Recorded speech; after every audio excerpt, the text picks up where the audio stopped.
Pour un jeune, accéder à un logement privatif est souvent bien difficile. La chambre chez l'habitant constitue une alternative intéressante et attractive. Nous avons rencontré la directrice du bureau information jeunesse de Melun qui supervise la mise en place de cette solution sur l'agglomération. C'est un mariage quelque part, voilà, il faut s'apprivoiser l'un et l'autre.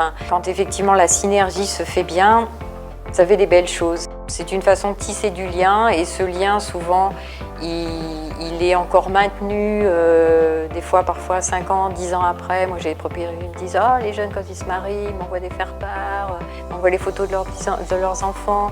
Voilà. Donc je crois qu'il faut essayer. On n'a pas à se soucier de tout ce qui est problème à la maison. Le chauffage, l'électricité, tout ça. On a déjà suffisamment à faire avec les études, donc sincèrement c'est très pratique. Ce qu'il y a de bien, c'est que j'ai pas à passer directement par chez elle. Je peux passer par un côté et rentrer directement dans ma chambre. Je pense que c'est moins cher qu'à d'avoir un appart, ou qu'en général les stagiaires ils sont pas connus pour gagner beaucoup d'argent. Internet, l'avoir directement quand on arrive, c'est pas mal.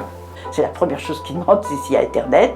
Il a même fallu mettre un relais là-haut, plus puissant même, pour que ça passe bien. C'est très bénéfique pour la personne qui vit seule comme moi d'ailleurs, parce que comme ça amène de l'animation dans la maison. Et puis si j'arrive pas à remettre une ampoule, quelque chose, et puis je suis pas très bonne en informatique, je les appelle au secours. Donc il peut y avoir des relations comme ça.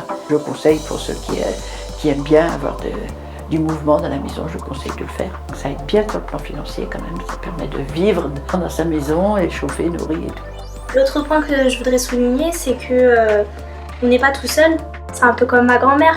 On a plaisir à passer des petits moments ensemble et à se rendre des services. Les baux sont généralement signés de septembre à juin, ce qui laisse une certaine liberté en fait à chacun.